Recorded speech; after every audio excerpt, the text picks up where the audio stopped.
हूँ कि ये दिन हर साल आए, है ना।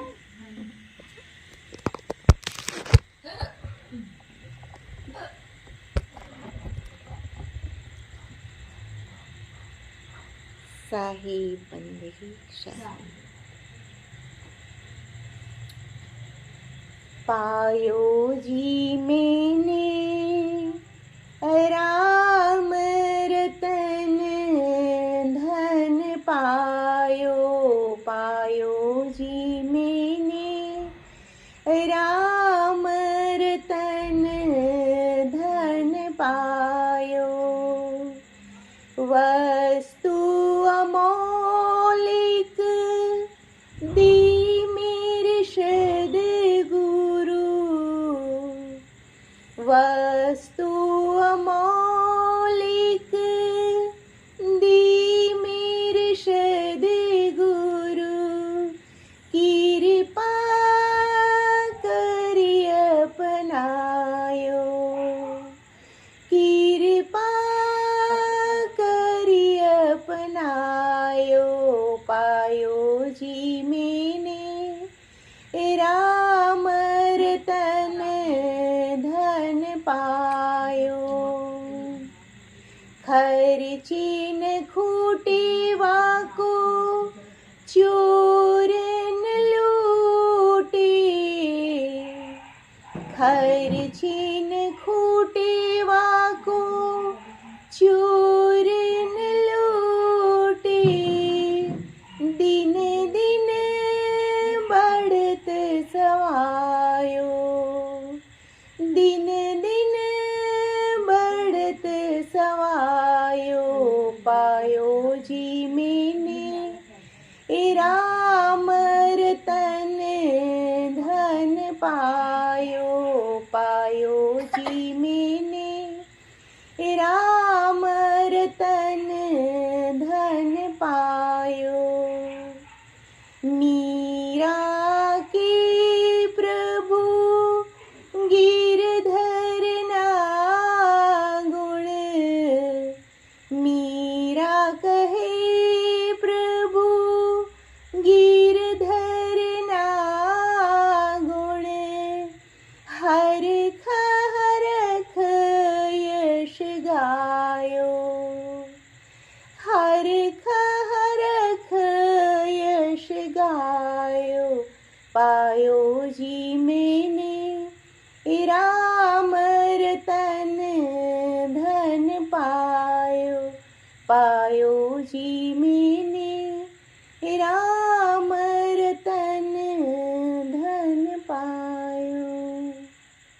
साहिब बंदगी शाही।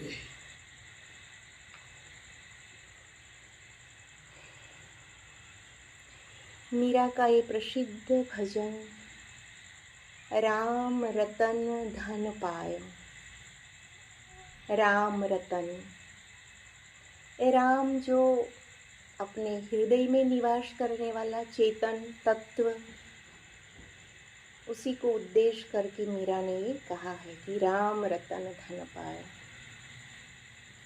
उनको मिल गया था सत्य, उन्होंने अपने जीवन में भक्ति करके उस तत्व को पा लिया था। एक जगह और भी कहा है कि भव सागर अब सूख गयो है, फिकर नहीं मोहे तरनन की, मोहे लागी लगन गुरु शरणन की।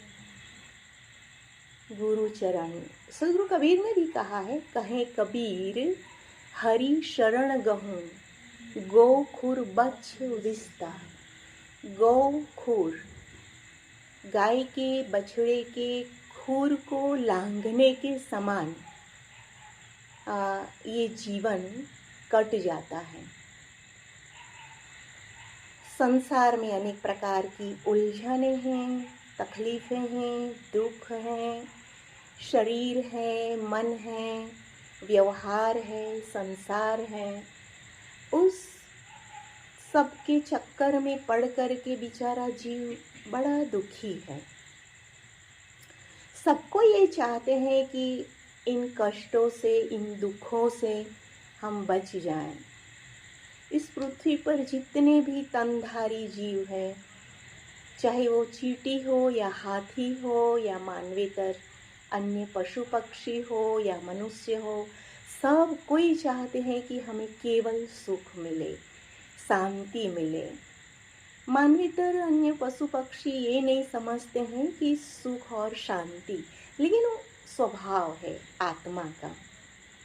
जैसे समुद्र नीचे है तो पानी जब बहता है तो नीचे की ओर बहता है, क्योंकि समुद्र नीचे है। और अग्नि जब जलती है तो ऊपर की ओर ऊर्ध्वगमन करती है, क्योंकि अग्नि का स्रोत है सूर्य, तो सूर्य उनका जो शक्ति है तो उस तरफ वो ऊर्ध्वगमन करती है। इसी प्रकार हर तत्व अपनी मूल स्थिति को प्राप्त करना चाहते हैं। विवेकियों ने ऐसे समझा और यही उनको सत्य भी लगा। तो आत्मा का जो स्वरूप है उसमें सुख दुख के द्वंद्व नहीं है, और जहाँ अनुकूल परिस्थिति पाता है वहाँ कुछ सुख या अच्छा महसूस करता है तो वो चाहता है कि ऐसी स्थिति हमेशा बनी रहे और मैं सुख में ही रहूं, मुझे शांति की अनुभूति हो।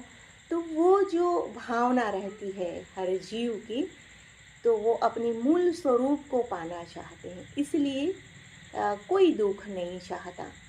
मनुष्य जो कुछ भी करता है, सोचता है, बोलता है, कर्म करता है, कुछ भी एक्टिविटीज़ करता है, चाहे वो चोरी करने की क्रिया भी क्यों न हो, अपने आप को खत्म कर देने की भी का भी कर्म क्यों न हो, उसके मूल में भी है कि जो कुछ भी दुख है, द्वंद्व है, मेरा खत्म हो जाए, समाप्त हो जाए। लेकिन वो सब अविवेकी कर्म है। जो ये सोचता है कि ऐसा संसार में दुख है, सहा नहीं जाता, मैं अपने आप को खत्म कर दूं, आत्महत्या कर लूं तो क्या वो मिट जाएगा? ऐसे मिटने वाला नहीं है। तो उसके लिए एक ही रास्ता है कि मनुष्य सोचे समझे, जो कुछ भी दुखपूर्ण विचार है, सोच है, कर्म है, उसको न करे, न सोचे। तो ये भूमिका मनुष्य को मिली है। मनुष्य में दो विशेषताएं ये भी देखी जाती हैं कि सबसे ज़्यादा दुख और तकलीफ अगर झेलता है या सहन करता है या होता है, वो मनुष्य को होता है। पशु पक्षियों को मानसिक इतना द्वंद्व, दुख और तकलीफ नहीं होती जितनी मनुष्य को होती है। तो एक रास्ता मनुष्य के पास ये भी है कि जो कुछ भी द्वंद्व और तकलीफ का वो अनुभव करता है, जिन दुखों का वो अनुभव करता है, उससे पूर्ण रूप से मुक्त होकर के अपने आप को प्राप्त कर सकता है। ये भूमिका मनुष्य को मिली हुई है। ये विशेषता सदगुरु कबीर ने पहली रामायणी में पहली पंक्ति में कहा है कि अंतर ज्योति शब्द एक नारी। अंतर ज्योति इस पृथ्वी पर जितने भी शरीरधारी देह आत्मा जो है, जीव जो है, उसमें चेतन आत्मा निवास करता है, लेकिन मनुष्य की विशेषता ये है कि उसके पास शब्द और नारी, नारी यानी कल्पना शक्ति। मनुष्य मनन कर सकता है, चिंतन कर सकता है, विवेक कर सकता है, उसके पास विकसित बुद्धि है, मन है, जो कुछ भी मन की शक्ति है। आप लोग देख सकते हैं मोबाइल का ये ज़माना और आधुनिक जितना भी ये देखा जाता है, मनुष्य के मन ने ही इसकी खोज की है। मनुष्य मनन कर सकता है, चिंतन कर सकता है, संपूर्ण दुखों से छूटने का अगर प्रयत्न भी करे तो संपूर्ण दुखों से मुक्त भी हो सकता है। तो कल्पना शक्ति है, और दूसरी विशेषता उसके पास ये है कि शब्द शक्ति है। जो कुछ भी सोचता है, समझता है, उसको अच्छा लगता है, शब्दों के द्वारा वो व्यक्त भी कर सकता है। तो ये सामर्थ्य मनुष्य को मिला हुआ है। जिन्होंने मुक्ति अपने जीवन में पाई, अ, उन्होंने भी यही काम किया जो आप लोग सब कर ही रहे हैं। मैं तो चाहती हूँ हम इस काम में सफलता प्राप्त करें। समय अनमोल है जो हमको अभी मिला हुआ है। शरीर स्वस्थ अच्छा है, मन अच्छा है, इंद्रियाँ अच्छी है, पढ़ सकते हैं, लिख सकते हैं, और जो कुछ भी निस्वार्थ भाव से सेवा करना चाहे अगर हम कर सकते हैं। किस समय की स्थिति आ जाए कोई निश्चित नहीं है। अब परसोदा में कार्यक्रम था, पसोद में अभी कार्यक्रम था, तो मैं बीच में कार्यक्रम से उठ करके पानी पीने के लिए गई, तो एक भाई लाकड़ी लेके ऐसे चल रहा था। तो मुझे पूछने लगा कि ये कार्यक्रम आज ही के दिन है कि और भी चलेगा। तो मैंने कहा नहीं, बस ये आज ही के दिन है। तो उसने कहा कि मेरा इतना ही भाग्य होगा कि मैंने इतना सत्संग सुना या सुन पाया। मुझे पैरालिसिस हो गया है, ये बच्ची मुझे लेने आई है और समय से मुझे दवाई खानी है। अब कल तो मुझे ऐसा सद्भाग्य नहीं मिलेगा कि मैं सत्संग सुन सकूं। देखो, उसको सत्संग के महत्व का पता तब चला जब उसके शरीर में कुछ ऐसा आ गया अचानक से। लेकिन हम लोग इतना होश नहीं रखते कि जब शरीर में शक्ति है, सामर्थ्य है, उस समय को हम ऐसे ही व्यर्थ की बातों में, व्यर्थ के विचारों में खो देते हैं। तो सजग होना चाहिए हर मनुष्य को। जीवन में अपने मन को हमेशा देखते रहना चाहिए। सदगुरु कबीर का जो ज्ञान है केवल थ्योरी नहीं है, इसमें तो केवल प्रैक्टिकल ही है। तो सदगुरु कबीर ने कहा है, मुझ ही ऐसा होई रहो सब सुख तेरे पास। और कबीर जात पुकारिया चढ़ी चंदन की डार। चंदन की डार पे चढ़ करके सदगुरु कबीर कुछ बोल रहे हैं, कह रहे हैं। चंदन की डार मतलब अपने स्वरूप में शांत हो करके सदगुरु के दिल में कृपा है, करुणा है, दया है, जो संसार के लोगों को चेताने के लिए, उनको लगता है कि जैसा बोध मुझे मिला, जो ज्ञान मुझे मिला, जो संपत्ति मुझे मिली, जो शांति मुझे मिली, जो स्वस्वरूप स्थिति का जो सुख मुझे मिला, इनके अधिकारी ये सब हैं। तो मैं भी कृपा करके कुछ कह देता हूँ, और जिनको रस होगा, जिनको रुचि होगी, जो आत्यंतिक दुखों से निवृत्त होना चाहेगा, वो बिल्कुल मेरे रास्ते पे चल के मेरे पास आ जाएगा। लेकिन वो उतना सहज नहीं है। शायद कहते हैं कि भाई रे बहुत बहुत क्या कहिए, कोई बिरले दोस्त हमारे। कोई बिरला ही होगा जो सदगुरु कबीर का दोस्त हो सकता है। तो इतना ज्ञान हम सबको मिला। सदगुरु अभिलाष साहिब जी के जीवन को हमने देखा बहुत करीब से, और उनके सानिध्य में रहें। तो क्या कुछ हमने अनुभव नहीं किया, क्या कुछ हमने नहीं देखा, नहीं सुना, नहीं समझा। आज भी जब याद करते हैं तो मन गहरी शांति का अनुभव करता है। तो वो जो वाइब्रेशन था वो सदगुरु कबीर में भी रहा, वर्तमान में हमने सदगुरु अभिलाष साहिब जी में भी देखा। और भी पहुँचे हुए संत हैं, उनसे हमें ये शक्ति, ये सामर्थ्य मिल सकता है अगर हम प्राप्त करना चाहे। तो जीवन बहुत मूल्यवान है। समय और शक्ति को न खोए, हम जागृत रहें, होशपूर्वक हमारा समय बीते, और जितना करीब हो हम आत्मा के करीब, आत्मा के निकट निकट रहें। कितनी अच्छी बात है, ये अभ्यास से होता है।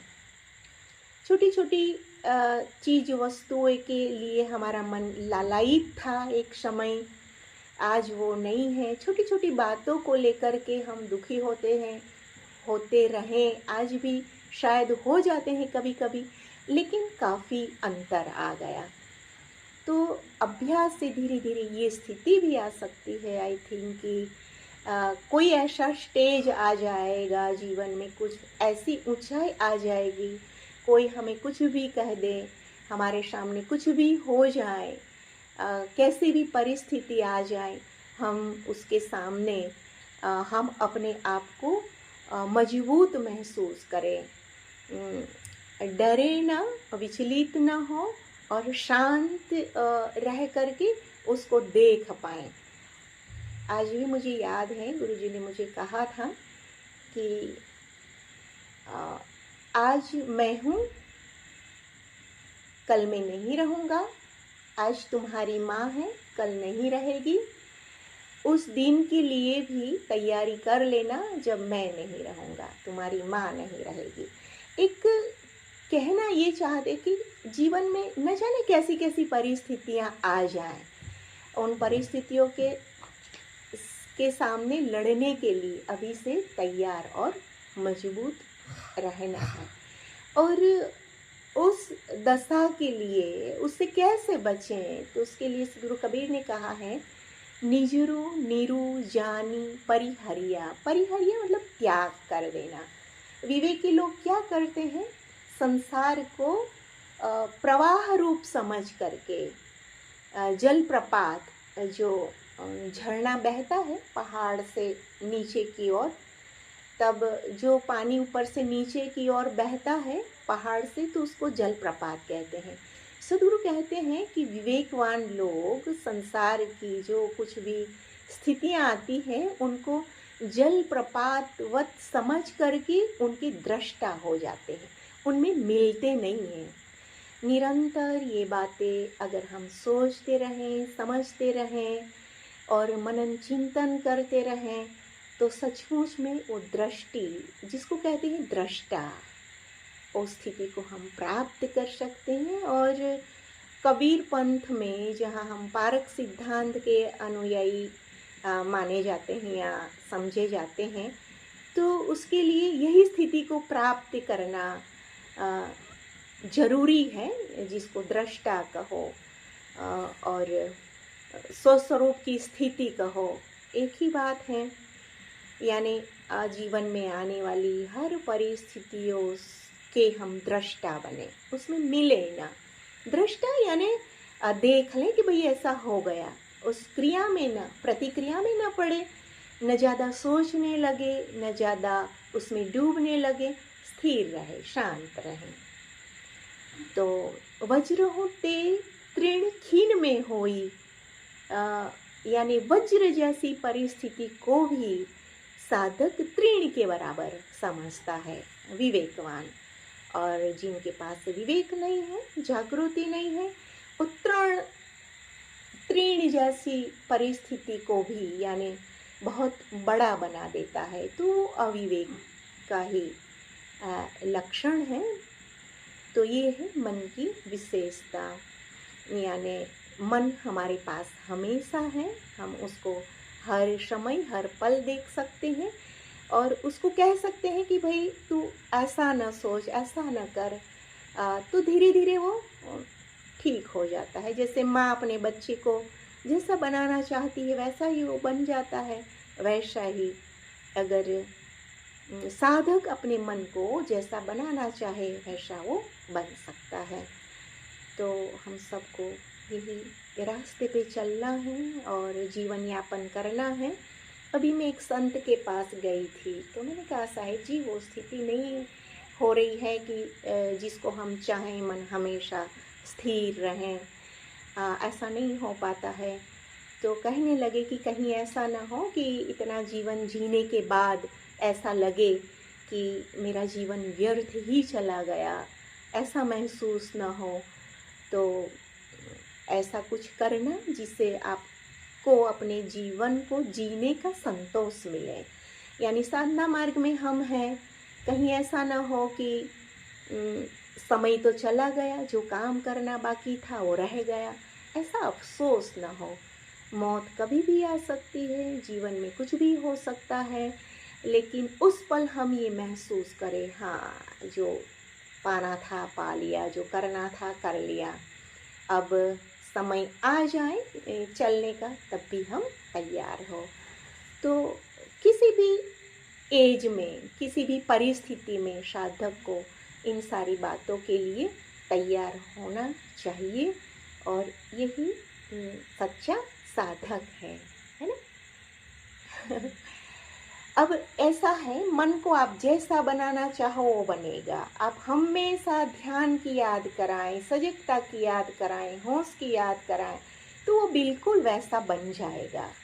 आप जैसा बनाना चाहो वैसा बना सकते हो। हाँ, लेकिन रुचि होनी चाहिए, प्रियता होनी चाहिए, उसमें लाभ नजर आना चाहिए। वही करने से मेरे जीवन में सुख और अनंत शांति का जो स्रोत है, मैं उसको पा सकूंगी। और वो अगर मिल गया तो हमारा जीवन, हमारी साधना सब कुछ सफल हो गया। और ऐसा अगर हमारा मन बन जाएगा, है ना, कभी भी दुखी नहीं होगा, द्वंद्वित नहीं होगा, अपमानित नहीं होगा, किसी की बातों से हम दुखी नहीं होंगे, तो हर कोई व्यक्ति हमारे पास, हमारे साथ रहना चाहेगा, सीखना चाहेगा, समझना चाहेगा। तो अपना तो सीखेंगे और दूसरों को भी उसका लाभ देंगे। और यही हमारे जीवन का कर्तव्य है। बस इन्हीं शब्दों के साथ मैं अपनी वाणी को विराम देती हूँ। बोलिए सद्गुरुदेव की जय।